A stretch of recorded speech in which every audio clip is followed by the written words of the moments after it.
करने आए थे, क्या क्या बातें हुई, क्या क्या समीक्षा हुई? देखिए, माननीय मुख्यमंत्री जी का जो प्रयास है, जिस प्रकार से भारत निर्वाचन आयोग ने अभी 14 दिन का समय और दिया है कि जिससे कि अधिक से अधिक मतदाता SIR के माध्यम से उनका निरीक्षण हो सके और जुड़ सके।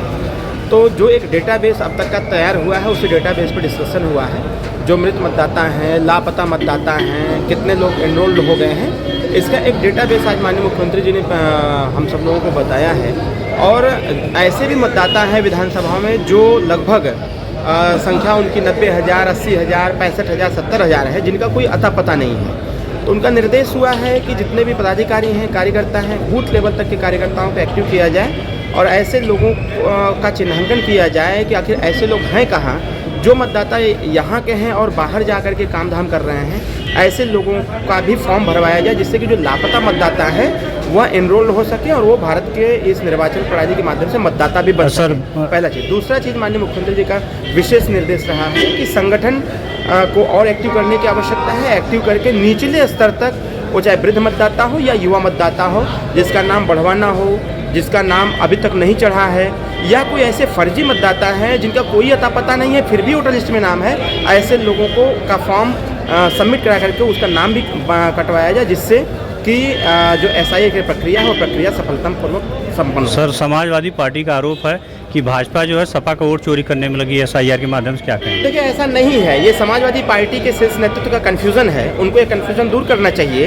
और अगर इस प्रकार की स्थिति होती, वोट चोरी का माहौल होता, तो जो पूर्व के लोकसभा के चुनाव हुए हैं उसमें उनके अधिक से अधिक सांसद नहीं जीतते। मैं घोसी लोकसभा का प्रत्याशी रहा, वहाँ भी समाजवादी पार्टी के प्रत्याशी जीते हैं। उनको इस बात से कहीं ना कहीं ये जनता को गुमराह करने का प्रयास कर रहे हैं, मतदाताओं को गुमराह करने का प्रयास कर रहे हैं। बल्कि इस समय विपक्ष को तो इस समय साथ देना चाहिए, भारत निर्वाचन आयोग के साथ मिलकर के, जनता के साथ मिलकर के, समाजवादी या विपक्ष के जो कार्यकर्ता हैं उनको एक साथ मिलकर के काम करना चाहिए, जिससे अधिक से अधिक मतदाता पहले एनरोल्ड हों। बात का विषय है, जिसकी विचारधारा अच्छी होगी उसको मतदान करें। सामने पंचायत चुनाव होने वाले हैं, SIR प्रक्रिया जो चल रही है, क्या कहेंगे? देखिए, SIR प्रक्रिया जो अभी 14 दिन का और समय बढ़ाया गया है, पंचायत चुनाव संभवतः अगले साल के मार्च, अप्रैल या मई तक कराने की मिजाज में विभाग भी है, सरकार भी है।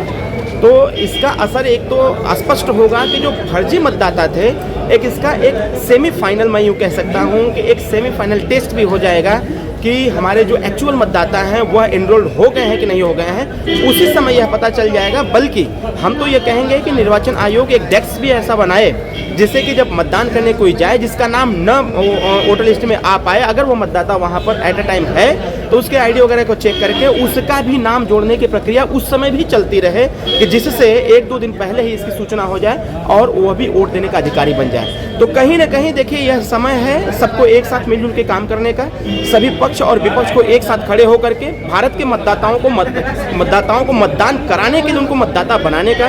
इसलिए बेवजह की बातों में उलझने की आवश्यकता नहीं है। विपक्ष जो गुमराह करने का प्रयास कर रहा है, जनता को उसमें उलझने की आवश्यकता नहीं है। वो एक साथ होकर के एक ही लक्ष्य, जो 14 दिन का लक्ष्य मिला है, वो 14 दिन में अपने नाम को जोड़ने का काम करे, जिससे वो भारत का मतदाता बन सके। ठीक है। आज मंडल के सभी हमारे भारतीय जनता पार्टी के पदाधिकारीगण के साथ संगठन के कार्यों की चर्चा हुई। वर्तमान में शासन और पार्टी के बीच में जो भी सहयोगात्मक कार्य करते हैं उनको लेकर के चर्चा हुई है। हमारे पार्टी के पदाधिकारियों को माननीय निर्देश दिए हैं जिस तरह से संगठन के कार्यों को आगे बढ़ाया जाए। हम उनका आज हम लोग की धरती पर माननीय मुख्यमंत्री का बहुत स्वागत करते हैं, उनका धन्यवाद करते हैं, उन्होंने अपना बहुमूल्य मार्गदर्शन हम लोगों को